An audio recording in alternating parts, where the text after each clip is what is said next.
నమస్కారం. శ్రీవార్త న్యూస్కి స్వాగతం. గ్రామ పంచాయతీల అభివృద్ధిని కనుమరుగు చేసి గ్రామ పంచాయతీల ప్రజాప్రతినిధులైన సర్పంచులకు వీధిన పడేసిన రాష్ట్ర ప్రభుత్వానికి తగిన గుణపాఠం నేర్పాలని కందికుంట వెంకటప్రసాద్ పిలుపుని ఇచ్చారు.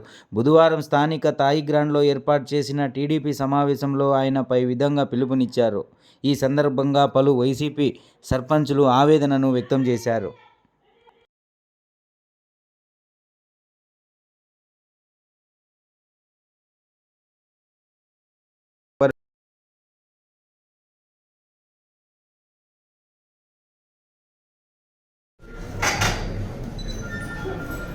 ఈరోజు ఈ రాష్ట్రంలో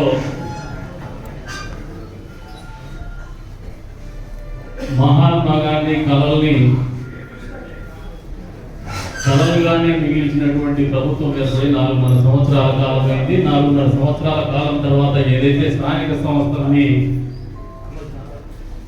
ప్రతినిధులుగా ఉంటూ వస్తున్నటువంటి వాళ్ళు, అదే రకంగా గతంలో కూడా స్థానిక సంస్థలు పనిచేసినటువంటి వాళ్ళందరూ కూడా పడుతున్నటువంటి బాధలు, కోల్పోతున్నటువంటి నిధులు పునఃసంరక్షించుకోవాలా, రాష్ట్ర పరిపాలన సరిగా లేదనే ఆలోచనతోనే ఆ పరిపాలనకు విరుద్ధంగా ఏదైతే గ్రామ స్వరాజ్యాన్ని తొక్కిపెడుతున్నటువంటి ఈ రాక్షస ప్రభుత్వానికి వ్యతిరేకంగా గలం విప్పాలనే ఆలోచనతో ఇక్కడ సమావేశమైనటువంటి సర్పంచుల సంఘంకి, అదేవిధంగా పంచాయతీరాజ్ ఇన్స్టిట్యూషన్లందరికీ కూడా గతంలో ప్రజాప్రతినిధులు పనిచేసినటువంటి వాళ్ళు ఉన్నారు, ప్రస్తుతం ప్రజాప్రతినిధులుగా పనిచేస్తున్నటువంటి వాళ్ళు ఉన్నారు.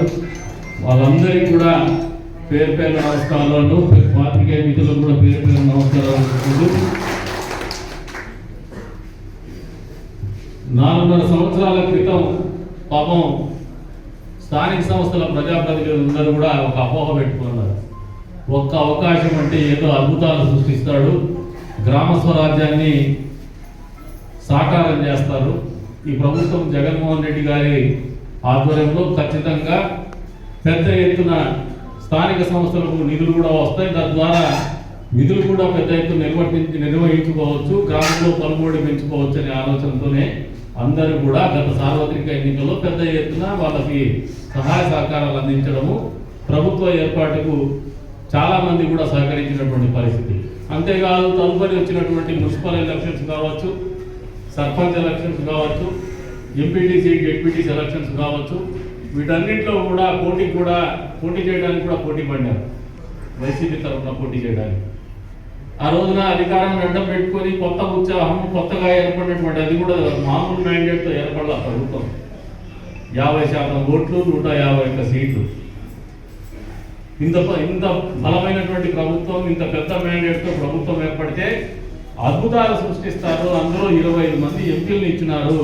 కేంద్ర ప్రభుత్వంతో మెడలు వంచైనా కూడా అన్ని రకాలైనటువంటి నిధులు తీసుకురాగలుగుతారు. ఈ రాష్ట్రానికి కావాల్సినటువంటి ప్రతి ఒక్క నిధి కావచ్చు, ప్రతి ఒక్క హక్కు కావచ్చు, కాపాడుకునేటువంటి బలమైనటువంటి ప్రభుత్వం ఏర్పడిందని చెప్పేసి ఆ రోజున స్థానిక సంస్థల్లో పోటీ పడినటువంటి ప్రజాప్రతినిధులు అందరూ కూడా ఇక్కడ ఉంటా ఉన్నారు. ఈ రోజున వాళ్ళందరికీ 4.5 సంవత్సరాల కాలం తర్వాత విదితమైనది ఏమంటే, ఈ ప్రభుత్వం ఎక్కడ కూడా రాష్ట్ర కావాల్సినటువంటి నిధులు కావచ్చు, రాష్ట్రాన్ని కాపాడాల్సినటువంటి హక్కులు కావచ్చు, రాష్ట్రానికి ఉన్నటువంటి హక్కులు కావచ్చు, కాపాడేటువంటి ప్రయత్నం చేయడం లేదు జగన్మోహన్ రెడ్డి అనేది 4.5 సంవత్సరాలకి బాగా అర్థమైంది. ఎవరంటే ప్రజల కంటే స్థానిక సంస్థల్లో పనిచేసినటువంటి ప్రజాప్రతినిధులుగా అని చెప్పి సందర్భంగా తెలియజేస్తారు. సర్పంచులు అనే వాళ్ళు విధి దీపాలంటే కూడా ఇబ్బంది పడేటువంటి పరిస్థితి. రాష్ట్ర ప్రభుత్వం ఏదైనా డబ్బులు ఇచ్చేసి ఊళ్ళో చెత్త గిత్త తీసేసేటువంటి కార్యక్రమం చేయాలన్నా కూడా దానికి కూడా డబ్బులు ఇవ్వలేనటువంటి పరిస్థితులు. 2 రూపాయలు ఖర్చు పెట్టుకొని ఊళ్ళో గౌరవంగా బతుకుతాము, అదే రకంగా మున్సిపాలిటీలో కౌన్సిలర్లుగా చేసుకుందాము, మున్సిపాలిటీ వాటిలో కూడా పరపతి పెంచుకుందామని పనిచేస్తూ ఆలోచనతో వచ్చి రాజకీయాలకు వచ్చినటువంటి మొదటిసారి యువత అయితే అన్ని రకాలుగా ఆందోళనకు గురవుతున్నారు. రాజకీయాలంటే అసహించుకునేటువంటి పరిస్థితులకు పోతున్నారు. వాస్తవంగా ఫస్ట్ టైం వచ్చిన వాళ్ళకైతే అసలు అర్థం కాదు. ఫస్ట్ టైం వచ్చిన వాళ్ళకి ఏదో రాజకీయాల్లోకి వస్తాను, ఒక కౌన్సిలర్గా పోటీ చేస్తాను, ఒక సర్పంచ్గా పోటీ చేస్తాను, ఒక జెడ్పీటీసీగా పోటీ చేస్తాను, మేము చాలా గౌరవంగా చాలా మా ప్రాంతానికి మంచి చేయొచ్చని ఆలోచనతో వచ్చినటువంటి ప్రతి ఒక్క నాయకుడు కూడా నిరాశ మిగిల్చినటువంటి ప్రభుత్వం రాష్ట్రంలో పరిపాలన సాగిస్తానని చెప్పి కూడా ఈ సందర్భంగా తెలియజేస్తున్నాను. 14-15 ఆర్థిక ప్రణాళిక సంఘం నిధులు చూస్తే 14వ ఆర్థిక ప్రణాళిక సంఘంది మున్సిపాలిటీలో, కదిరి మున్సిపాలిటీలో అయితే అప్పుడు కొన్ని రాజకీయ అనిశ్చితులతో మిగిలిపోయినటువంటి కొన్ని నిధులు ఉంటే దాన్ని అన్నింటినీ తీసుకొచ్చేసి ఆ రోజున స్లమ్ డెవలప్మెంట్కి కావచ్చు, డ్రింకింగ్ వాటర్కి ఎక్కడైనా డబ్బులు ఉంటే అవన్నీ తీసుకొచ్చి ఒక రోడ్డుకి వేసేసినారు. తర్వాత నిధులు లేవు. ఈ రోజున ప్రతి వార్డులో కూడా 20 లక్షల రూపాయలు ఖర్చు పెడతా అని గొప్పలు చెప్పుకుంటారు ఈ ప్రభుత్వం గడప గడప సందర్భంగా. ఆ వార్డు కౌన్సిలర్లు అయితే కొద్దిమంది రోడ్లు వేసుకుంటున్నారు. వేసిన వారికి డబ్బులు వస్తాయో రాదో దేవునికి తెలియాల. వీళ్ళు ఏ రకంగా కూడా కేంద్ర ప్రభుత్వంతో సయోధ్యగా ఉంటూ ఈ ప్రభుత్వానికి, ఈ రాష్ట్రానికి రావాల్సిన నిధులు తెచ్చుకోవడంలో విఫలమైనారని చెప్పేసి కూడా ఈ సందర్భంగా తెలియజేస్తాను. అంతేకాదు, ఏదైనా అడగొని నిధులు వస్తే వాటిని కూడా దారి మళ్లించి బటన్ నొక్కుడు కార్యక్రమానికి వినియోగించుకుంటున్నారు. కానీ ఈ బటన్ అనేది ముఖ్యమంత్రి కాదు, గ్రామ సర్పంచే అత్యధిక బలవంతుడు ప్రజాస్వామ్య వ్యవస్థలో, ఈ రాజ్యాంగ వ్యవస్థలు అనేది మర్చిపోయినటువంటి ముఖ్యమంత్రి పరిపాలన కొనసాగిస్తున్నాడు రాష్ట్రంలో అనేది వాస్తవం మీ అందరికీ కూడా తెలియజేస్తున్నాను.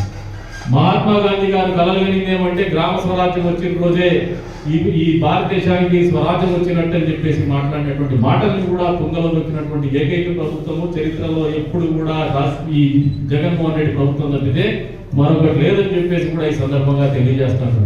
సోదరుడు ఇందాక చెప్తాను, ఏదో ఫిగర్స్ ఇచ్చేసి, ఫిగర్స్ కాదు, ఫిగర్స్ మాట్లాడకపోయినా కూడా మీ స్థాయిలో మా శివప్ప నాయుడు అన్న ఇప్పుడు సర్పంచ్ ఉన్నాడు అక్కడ, అదేవిధంగా హర్ష సర్పంచ్ ఉన్నాడు. హర్ష మామూలుగా హర్ష ఆ సర్పంచ్ ఎలక్షన్ చేసేకి పెద్ద సర్కసే చేసినాడు.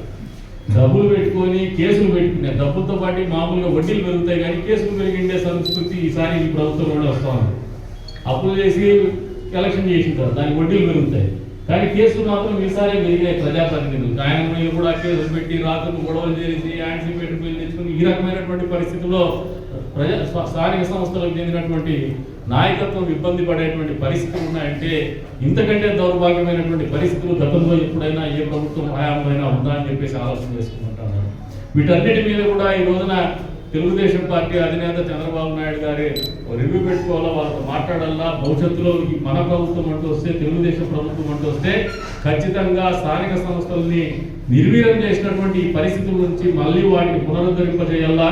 గ్రామం కూడా చేస్తున్నటువంటి అరాచకాలు కావచ్చు, అన్యాయాలు కావచ్చు, ప్రజాకంటక విధానాలు కావచ్చు, ఎప్పుడు కూడా తూర్పారపడుతూ ఎండగడుతూ ఆ పార్టీతో విసిగి వేసారిపోయి ఈరోజు తెలుగుదేశం పార్టీలో చేరాలనే ఆలోచనతో ముందుకు వచ్చినటువంటి సోదరుడు వెంకటరెడ్డి గారు, కాట్లపేట మండలం వేపరాల గ్రామానికి చెందినటువంటి సోదరుడు వెంకటరెడ్డి గారిని, సర్కిల్లో 45 మంది ఉన్నారు, వాళ్ళందరినీ కూడా సాధారణంగా తెలుగుదేశం పార్టీలోకి చేర్చుకుంటున్నాము.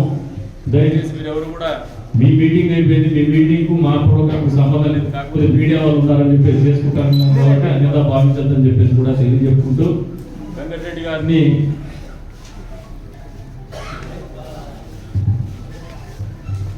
పార్టీలోకి ఆహ్వానిస్తాము.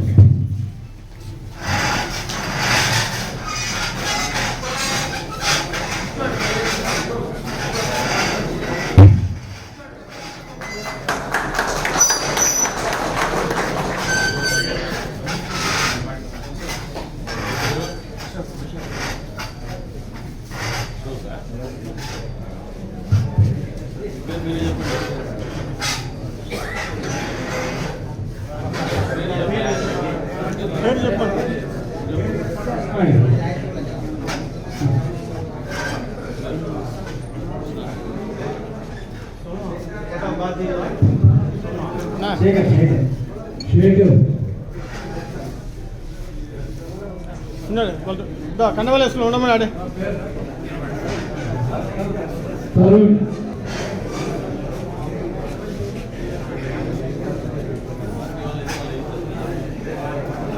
దాన్ని నడుకోండి నిమిషం అంతా పార్టీలో ఎవరైతే చేరినారో వాళ్ళు కొంచెం అవసరం అన్న మీకు ఉన్నాయన్నా ఉన్నాయండి వాళ్ళ మంది ముందు